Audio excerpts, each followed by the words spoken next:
billion for genocide, which added to the nearly 18 billion already provided to the Israeli regime in 15 months' time. Macho lá. 8 billion to bomb children in hospitals. 8 billion to exterminate families in refugee camps. And even with the recent ceasefire deal, there is no end in sight to the unabashed U.S. funding to Netanyahu and the Israeli regime. We're told that we can't afford free mass transit or affordable housing or Medicare for all. But the corporate companies at Boeing, at Lockheed, they're making huge profits while the rest of us are deprived of the basic things we need to survive.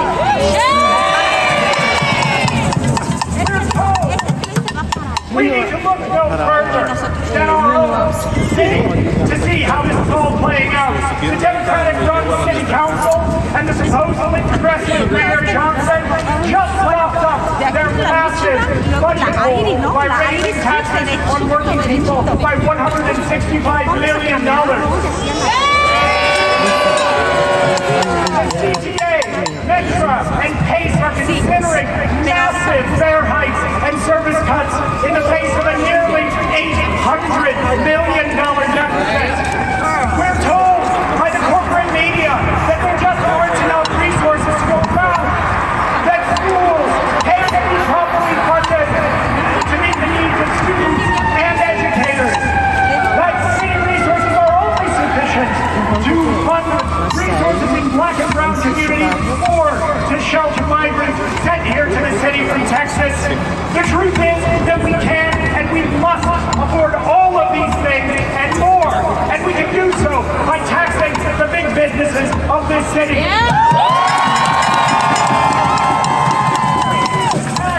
The $1 trillion in transactions that flow through the Chicago Mercantile Exchange every single day, completely untaxed. We need to take what we need from the fat cats on LaSalle Street who are bleeding our city dry while ensuring that the rich of this city get even richer. In Seattle, in 2020, worker strike back members helped build a mass movement to win the Amazon tax, which raises over $300 million every year by taxing big business. This tax has funded a massive expansion of social housing in Seattle, and it's just one example of what we can do if we're willing to fight. I, along with other worker strike back members, have put a similar resolution before the City Council, and it is currently sitting in committee. The City Council has not lifted their finger to take this up. Return to the White House. We have to build a mass movement strong enough to beat back the reactionary far-right billionaire program that Trump and the MAGA Republicans want to institute. At the same time, we need to further mobilize towards a bold program speaking to the interests of working people, including demands like a $25 an hour minimum wage.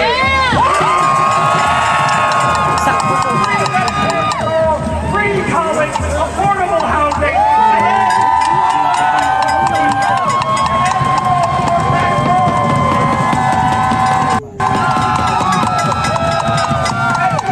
people ask us, how will you pay for this?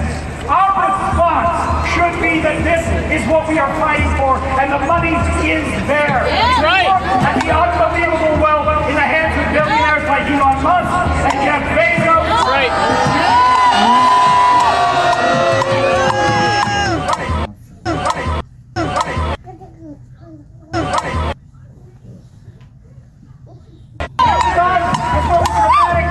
To military funding.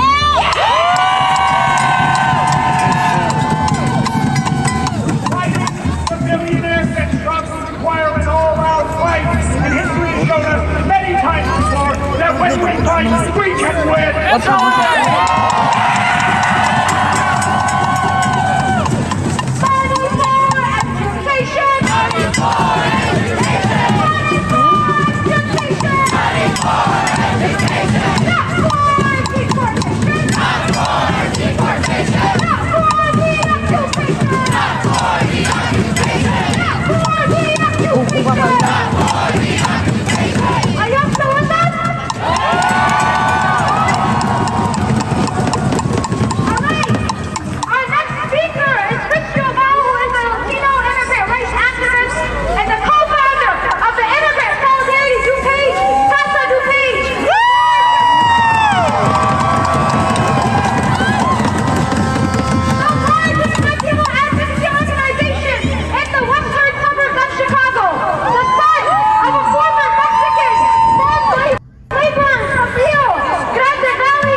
Nos han dicho narcotraficantes, prostitutas, nos han dicho que no pertenezcamos aquí, que estamos robando, envenenando la sangre de este país blanco.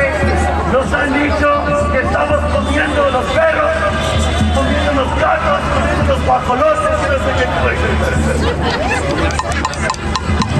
Pero nosotros amigos de nuestro valor, aquí en Chicago, una ciudad inmigrante, mirando todas las torres que los inmigrantes hicimos, mirando esta acera que los inmigrantes hicimos, toda la jardinería que los inmigrantes hicimos.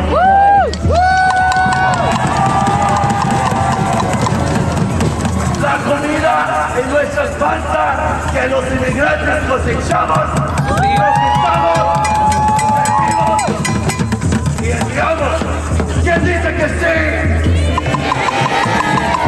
Trump nos quiere desvalorizar, nos quiere decir que no pertenezcamos aquí, pero como decía el gran Emiliano Zapata, la tierra pertenece aquí.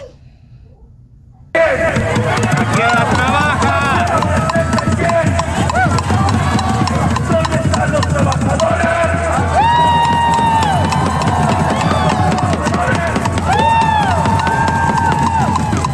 Los imperios quieren y los imperios se caen. Y se levantan ahí a la espalda del pueblo, pero el pueblo también se levanta, el pueblo también se une, el pueblo también cobre fuerza, el pueblo también se mira a su alrededor y se da cuenta que somos un chingo de gente.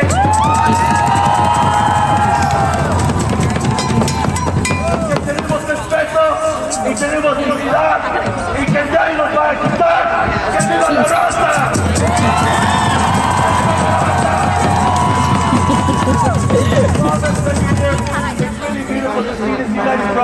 With my dear African American brothers and sisters and Palestinian brothers and sisters today. My dear friends, LGBT community. Trump wants to divide us. They want to fragment us. They want to split us up. But that is why we have to rise up.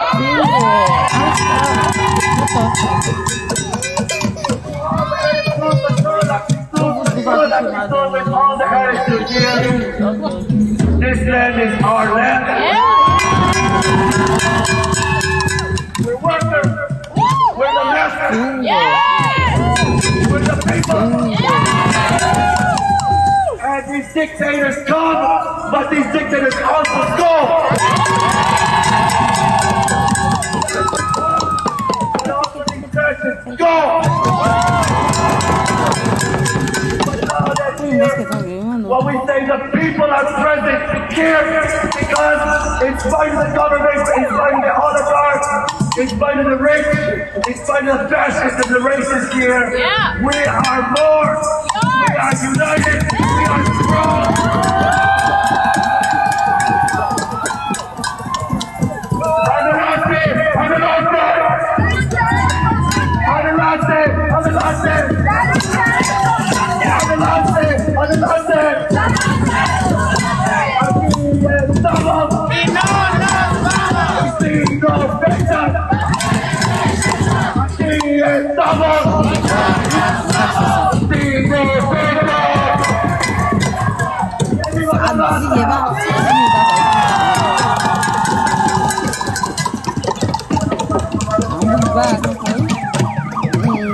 I'm gonna teach y'all a little chant. Y'all know how to spell, right?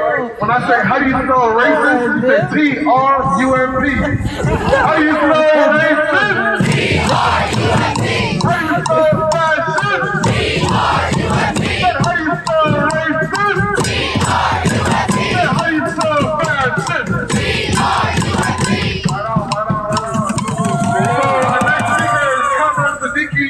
He's an organizer with the Anti-Coalition Act Now to Stop War and End Racism. Yeah.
because we knew that the U.S. government would use that tragedy to unleash thousands of tragedies around the world. And that's exactly what they did. Hey! For the past 25 years, our government has bombed and burned, starved and suffocated people all around the world, and all in our name. But is that what we want? Is that what we want? No! The people want universal health care. We want elimination of medical debt. In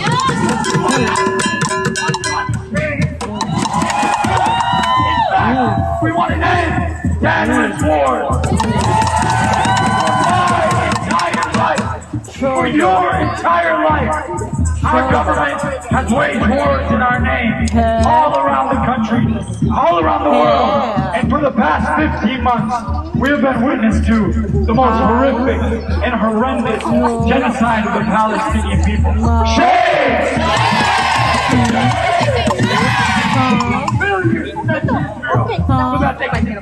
Ya voy a comprar el mío, voy a comprar dos para cargar, para darle. And where does all that money go? Right back into the pocket of the billionaires.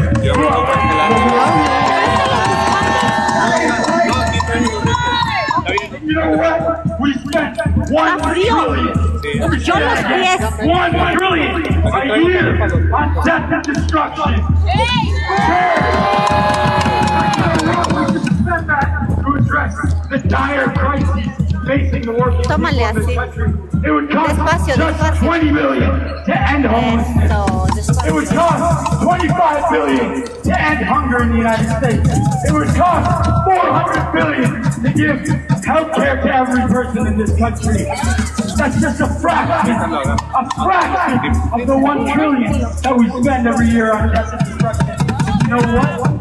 Neither major party is willing to do it. You know why? Because both the Democrats and the Republicans are committed to lining the pockets of the same billionaires who have spread misery, death, and destruction around the world. To cause all this destruction, these billionaires, these war criminals, have told us that our enemies are poor people in Afghanistan, or poor people in Iraq, or the poor people in Palestine, the innocent people in Palestine, or people fleeing U.S. sanctions from Latin America. But our enemies are not workers and poor people in other countries. Our enemies are the people who laid us off our jobs, who denied us health care, who made it impossible to get a good education. Our enemies are not in the poorest country in the world, but right here in the richest one. Thank you again for coming out here to join the Fight Back movement. This is just one day.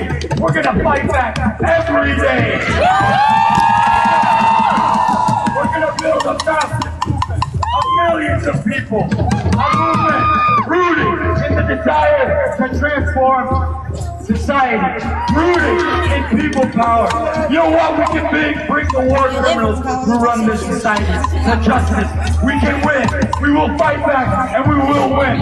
Who got the power? We got the power.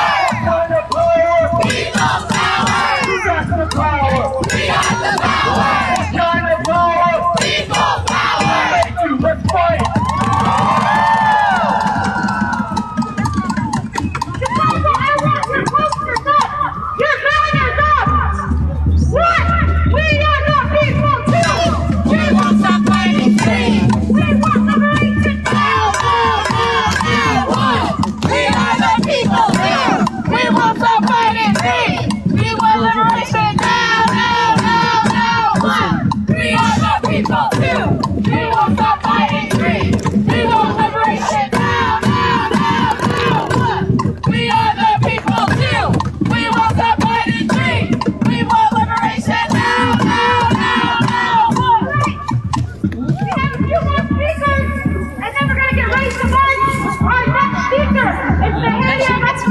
She's 18-year-old Chicago from Southwest Chicago.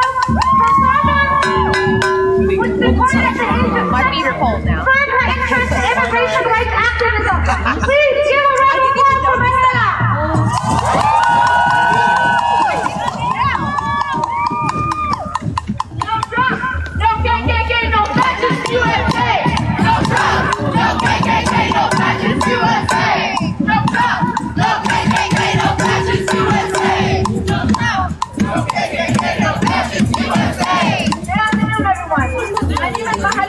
Mexico.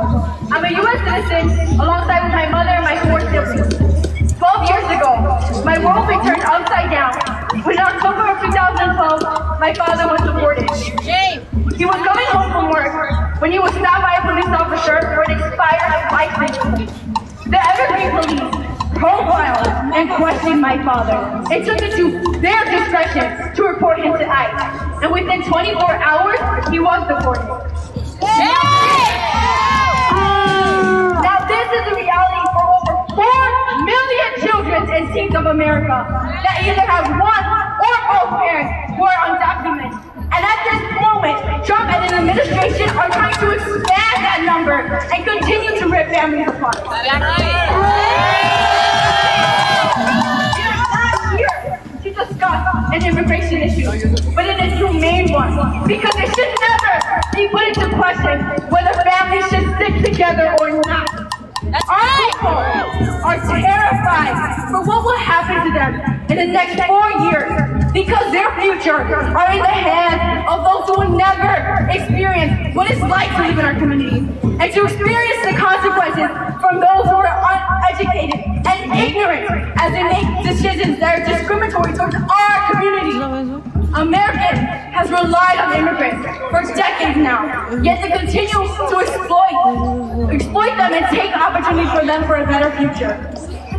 Chicago is a sanctuary city, but ICE agents are still in our community and actively scaring our people into shadows, as they have been for years. But we will no longer let them have the power to control our views on immigration.